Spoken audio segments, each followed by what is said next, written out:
Good evening. The story you're about to hear tonight is called The Velveteen Rabbit, or How Toys Become Real, and was written by Margery Williams. So, snuggle up in bed under the blankets, and when you're all settled in, close your eyes. There was once a Velveteen Rabbit, and in the beginning he was really splendid. He was fat and bunchy, as a rabbit should be. His coat was spotted brown and white. He had real thread whiskers, and his ears were lined with pink sateen. On Christmas morning, when he sat wedged in the top of the boy's stocking, with a sprig of holly between his paws, the effect was charming. There were other things in the stocking, nuts and oranges, and a toy engine, and chocolate almonds, and a clockwork mouse. But the rabbit was quite the best of all. For at least 2 hours, the boy loved him, and then aunts and uncles came to dinner, and there was a great rustling of tissue paper and unwrapping of parcels, and in the excitement of looking at all the new presents, the Velveteen Rabbit was forgotten. For a long time he lived in the toy cupboard or on the nursery floor, and no one thought very much about him. He was naturally shy, and being only made of velveteen, some of the more expensive toys quite snubbed him. The mechanical toys were very superior and looked down upon everyone else. They were full of modern ideas and pretended they were real. The model boat, who had lived through 2 seasons and lost most of his paint, caught the tone from them and never missed an opportunity of referring to his rigging in technical terms. The rabbit could not claim to be a model of anything, for he did not know that real rabbits existed. He thought they were all stuffed with sawdust like himself, and he understood that sawdust was quite out of date and should never be mentioned in modern circles. Even Timothy, the jointed wooden lion who was made by the soldiers and should have had broader views, put on airs and pretended he was connected to the government. Between them all, the poor little rabbit was made to feel himself very insignificant and commonplace, and the only person who was kind to him at all was the skin horse. The skin horse had lived longer in the nursery than any of the others. He was so old that his brown coat was bald in patches and showed the seams underneath, and most of the hairs on his tail had been pulled out to string bead necklaces. He was wise, for he had seen a long succession of mechanical toys arrive to boast and swagger, and by break their mainsprings, and he knew they were only toys and would never turn into anything else. For nursery magic is very strange and wonderful, and only those playthings that are old and wise and experienced like the skin horse understand all about it. "What is real?"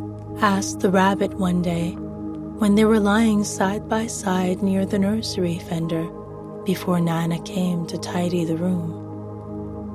"Does it mean having things that buzz inside you and a stick handle?" "Real isn't how you're made," said the skin horse. "It's a thing that happens to you. When a child loves you for a long, long time, not just to play with, but really loves you, then you become real." "Does it hurt?" asked the rabbit. "Sometimes, said the Skin Horse, for he was always truthful. "When you are real, you don't mind being hurt." "Does it happen all at once, like being wound up?" he asked, "or bit by bit?" "Well, it doesn't happen all at once," said the Skin Horse. "You become. It takes a long time. That's why it doesn't happen often to people who break easily, or have sharp edges, or who have to be carefully kept. Generally, by the time you are real, most of your hair has been loved off, and your eyes are worn, and you get loose in the joints and very shabby. But these things don't matter at all, because once you are real, you can't be unsightly, except to people who don't understand." "I suppose you are real?" said the rabbit, and he wished he had not said it, for he thought the Skin Horse might be sensitive. But the Skin Horse only smiled. "Well, the boy's uncle made me real," he said. "That was a great many years ago. But once you are real, you can't become unreal again. It lasts for always." The rabbit sighed. He thought it would be a long time before this magic called real happened to him. He longed to become real, to know what it felt like, and yet the idea of growing shabby and losing his eyes and whiskers was rather sad. He wished he could become it without these uncomfortable things happening to him. There was a person called Nana who ruled the nursery. Sometimes she took no notice of the playthings lying around, and sometimes, for no reason whatsoever, she went swooping about like a great wind and hustled them away in cupboards. She called this tidying up, and the playthings all disliked it, especially the tin ones. The rabbit didn't mind it so much, for wherever he was thrown, he came down soft. One evening, when the boy was going to bed, he couldn't find the china dog that always slept with him. Nana was in a hurry, and it was too much trouble to hunt for china dogs at bedtime. So she simply looked about her, and seeing that the toy cupboard door stood open, she made a swoop. "Here," she said, "take your old bunny. He'll do to sleep with you." And she dragged the rabbit out by one ear and put him in the boy's arms. That night, and for many nights after, the Velveteen Rabbit slept in the boy's bed. At first, he found it rather uncomfortable, for the boy hugged him very tight and sometimes rolled over on him, and sometimes he pushed him so far under the pillow that the rabbit was quite hidden. And he missed, too, those long moonlight hours in the nursery when all the house was silent and his talks with the Skin Horse. But very soon he grew to like it, for the boy used to talk to him and made nice tunnels for him under the bedclothes that he said were like real burrows that real rabbits lived in. And they had splendid games together in whispers when Nana had gone away to her supper and left the nightlight burning on the mantelpiece.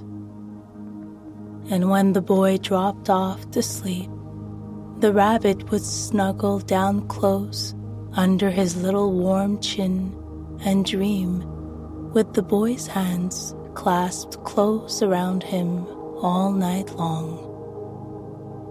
And so time went on, And the little rabbit was very happy, so happy that he never noticed how his beautiful velveteen fur was getting shabbier and shabbier, and his tail becoming unsewn, and all the pink rubbed off his nose where the boy had kissed him. Spring came, and they had long days in the garden, for wherever the boy went, the rabbit went too. He had rides in the wheelbarrow and picnics on the grass, and lovely fairy huts built for him under the raspberry canes behind the flower border. And once, when the boy was called away suddenly to go out to tea, the rabbit was left out on the lawn until long after dusk, and Nana had to come and look for him with a candle because the boy couldn't go to sleep unless he was there. He was wet through with the dew and quite earthy from diving into the burrows the boy had made for him in the flower bed, and Nana grumbled as she rubbed him off with a corner of her apron. "You must have your old bunny," she said. "Fancy all that fuss for a toy." The boy sat up in bed and stretched out his arms. "Give me my bunny," he said. "You mustn't say that. He isn't a toy. He's real." When the little rabbit heard that, he was happy, for he knew that what the skin horse had said was true at last. The nursery magic had happened to him, and he was no longer a toy. He was real. The boy himself had said it. That night, he was almost too happy to sleep, and so much love stirred in his little sawdust heart that it almost burst. And into his boot-button eyes that had long ago lost their polish, there came a look of wisdom and beauty, so that even Nana noticed it the next morning when she picked him up and said, "I declare if that old bunny hasn't got quite a knowing expression." That was a wonderful summer. Near the house where they lived, there was a wood, and in the long June evenings, the boy liked to go there after tea to play. He took the Velveteen Rabbit with him, and before he wandered off to pick flowers or play at brigands among the trees, he always made the rabbit a little nest somewhere among the bracken where he could be quite cozy, for he was a kind-hearted little boy, and he liked Bunny to be comfortable. One evening, while the rabbit was lying there alone, watching the ants that ran to and fro between his velvet paws in the grass, he saw two strange beings creep out of the tall bracken near him. They were rabbits like himself, but quite furry and brand new. They must have been very well made, for their seams didn't show at all, and they changed shape in a strange way when they moved. One minute they were long and thin, and the next minute fat and bunchy, instead of always staying the same like he did. Their feet padded softly on the ground, and they crept quite close to him, twitching their noses, while the rabbit stared hard to see which side of the clockwork stuck out, for he knew that toys who generally jump have something to wind them up. But he couldn't see it. They were evidently a new kind of rabbit altogether. They stared at him, and the little rabbit stared back. And all the time their nose twitched. "Why don't you get up and play with us?" asked one of them. "I don't feel like it," said the rabbit, for he didn't want to explain that he had no clockwork. "Oh, said the furry rabbit. "It's as easy as anything." And he gave a big hop sideways and stood on his hind legs. "I don't believe you can," he said. "I can," said the little rabbit. "I can jump higher than anything."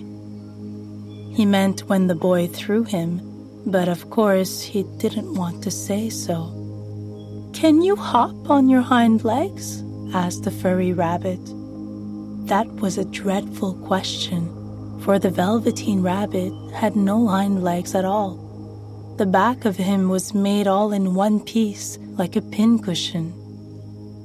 He sat still in the bracken and hoped that the other rabbits wouldn't notice. "I don't want to," he said again. But the wild rabbits had very sharp eyes, and this one stretched out his neck and looked. "He hasn't got hind legs," he called out. "Fancy a rabbit without hind legs," and he began to laugh. "I have," cried the little rabbit. "I have got hind legs. I'm sitting on them." "Huh, then stretch them out and show me like this," said the wild rabbit. And he began to whirl around and dance till the little rabbit got quite dizzy. "I don't like dancing," he said. "I'd rather sit still." But all the while he was longing to dance, for a funny new tickly feeling ran through him, and he felt he would give anything in the world to be able to jump about like these rabbits did. The strange rabbit stopped dancing and came quite close. He came so close this time that his long whiskers brushed the Velveteen Rabbit's ears, and then he wrinkled his nose suddenly and flattened his ears and jumped backwards. "He doesn't smell right," he exclaimed. "He isn't a rabbit at all. He isn't real." "I am real," said the little rabbit. "I am real. The boy said so." And he nearly began to cry. Just then, there was a sound of footsteps, and the boy ran past them, and with a stamp of feet and a flash of white tails, the two strange rabbits disappeared. "Come back and play with me," called the little rabbit. "Oh, do come back. I know I'm real." But there was no answer. Only the little ants ran to and fro, and the bracken swayed gently where the two strangers had passed. The Velveteen Rabbit was all alone. "Oh dear," he thought. "Why did they run away like that? Why couldn't they stop and talk to me?" For a long time he lay very still, watching the bracken and hoping they would come back, but they never returned. The sun sank lower. The little white moths fluttered out, and the boy came and carried him home. Weeks passed, and the little rabbit grew very old and shabby, but the boy loved him just as much. He loved him so hard that he loved his whiskers off, and the pink lining to his ears turned gray, and the brown spots faded. He even began to lose his shape, and he scarcely looked like a rabbit anymore, except to the boy. To him he was always beautiful, and that was all the little rabbit cared about. He didn't mind how he looked to other people, because the nursery magic had made him real, and when you are real, shabbiness doesn't matter. And then one day, the boy was ill. His face grew very flushed, and he talked in his sleep, and his little body was so hot that it burnt the rabbit when he held him close. Strange people came and went in the nursery, and the light burned all night, and through it all, the Velveteen Rabbit lay there, hidden from sight under the bedclothes. And he never stirred, for he was afraid that if they found him, someone might take him away, and he knew that the boy needed him. It was a long, weary time, for the boy was too ill to play, and the little rabbit found it rather dull with nothing to do all day long. But he snuggled down patiently and looked forward to the time when the boy should be well again, and they would go out in the garden amongst the flowers and the butterflies and play splendid games in the raspberry thicket like they used to. All sorts of delightful things he planned, and while the boy lay half asleep, he crept up close to the pillow and whispered them in his ear. And then the fever turned and the boy got better. He was able to sit up in bed and look at picture books, while the little rabbit cuddled close at his side. And one day, they let him get up and dress. It was a bright sunny morning, and the windows stood wide open. They had carried the boy out onto the balcony, wrapped in a shawl, and the little rabbit lay tangled up among the bedclothes, thinking. The boy was going to the seaside tomorrow. Everything was arranged, and now it only remained to carry out the doctor's orders. They talked about it all while the little rabbit lay under the bedclothes, with just his head peeping out, and listened. The room was to be disinfected, and all the books and toys that the boy had played with in bed must be burned. "Hooray!" thought the rabbit. "Tomorrow we shall go to the seaside." For the boy had often talked of the seaside, and he wanted very much to see the big waves coming in, and the tiny crabs, and the sand castles. Just then, Nana caught sight of him. "How about this, old bunny?" she asked. "That?" said the doctor. "Why, it's a mass of scarlet fever germs. Burn it at once and get him a new one. He mustn't have this anymore." And so the little rabbit was put in a sack with the old picture books and a lot of rubbish, and carried out to the end of the garden behind the fowl house. That was a fine place to make a bonfire, only the gardener was too busy just to attend to it. He had potatoes to dig and the green peas to gather, but the next morning he promised to come quite early and burn the whole lot. That night, the boy slept in a different bedroom, and he had a new bunny to sleep with him. It was a splendid bunny, all white plush with real glass eyes. But the boy was too excited to care very much about it, for tomorrow he was going to the seaside, and that in itself was such a wonderful thing that he could think of nothing else. And while the boy was asleep, dreaming of the seaside, the little rabbit lay among the old picture books in the corner behind the fowl house, and he felt very lonely.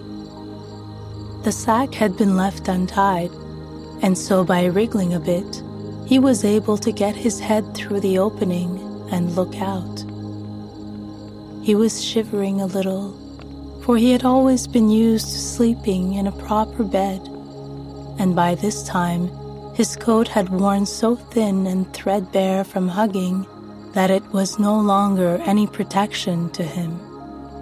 Nearby, he could see the thicket of raspberry canes, growing tall and close like a tropical jungle, in whose shadow he had played with the boy on bygone mornings. He thought of those long sunlit hours in the garden, how happy they were, and a great sadness came over him. He seemed to see them all pass before him, each more beautiful than the other. The fairy huts in the flower bed, the quiet evenings in the wood when he lay in the bracken and the little ants ran over his paws, and the wonderful day when he first knew that he was real. He thought of the skin horse, so wise and gentle, and all that he had told him. Of what use was it to be loved and lose one's beauty and become real if it all ended like this? And a tear, a real tear, trickled down his little shabby velvet nose and fell to the ground. And then a strange thing happened, for where the tear had fallen, a flower grew out of the ground, a mysterious flower, not at all like any that grew in the garden. It had slender green leaves, the color of emeralds, and in the center of the leaves, a blossom like a golden cup. It was so beautiful that the rabbit forgot to cry and just lay there watching it. The blossom opened, and out of it there stepped a fairy. She was the loveliest fairy in the whole world. Her dress was of pearl and dewdrops, and there were flowers around her neck and in her hair, and her face was like the most perfect flower of all. She came close to the little rabbit and gathered him up in her arms and kissed him on his velveteen nose that was all damp from crying. "Little rabbit," she said, "don't you know who I am?" The rabbit looked up at her, and it seemed to him that he had seen her before, but he couldn't think where. "I'm the nursery magic fairy," she said. "I take care of all playthings that children have loved. When they are old and worn out, and the children don't need them anymore, then I come to take them away with me and turn them into real." "Wasn't I real before?" asked the rabbit. "You were real to the boy," said the fairy, "because he loved you. Now you shall be real to everyone." And she held the little rabbit close in her arms and flew with him into the wood. It was light now, for the moon had risen. All the forest was beautiful, and the fronds of the bracken shone like frosted silver. In the open glade between the tree trunks, the wild rabbits danced with their shadows on the velvet grass. But when they saw the fairy, they all stopped dancing and stood round in a ring to stare at her. "I've brought you a new playfellow," the fairy said. "You must be very kind to him and teach him all he needs to know in Rabbitland, or he is going to live with you forever and ever."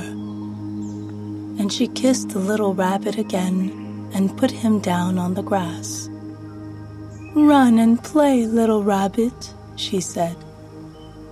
But the little rabbit sat quite still for a moment and didn't move.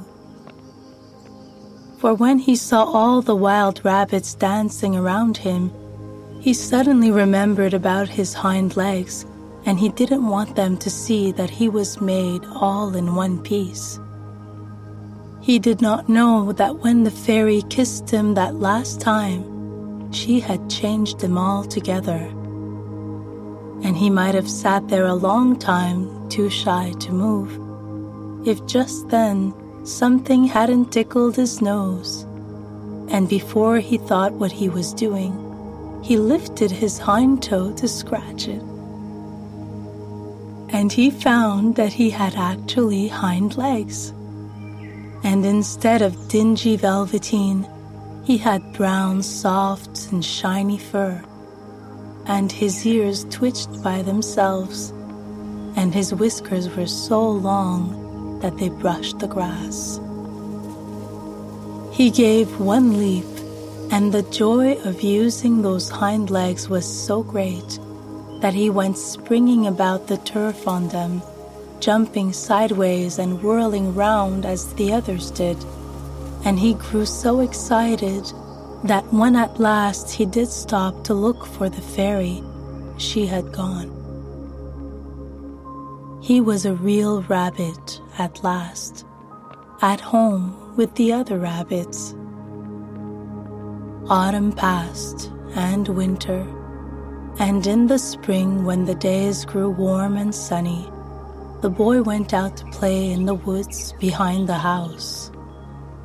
And while he was playing, 2 rabbits crept out from the bracken and peeped at him.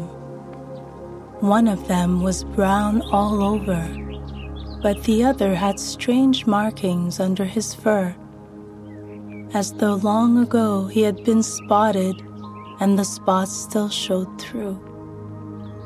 And about his little soft nose and his round black eyes, there was something very familiar, so that the boy thought to himself, "Why, he looks just like my old bunny that was lost when I had scarlet fever." But he never knew that it really was his own bunny, come back to look at the child who had first helped him to be real. On this note, our story ends. Good night and sweet dreams.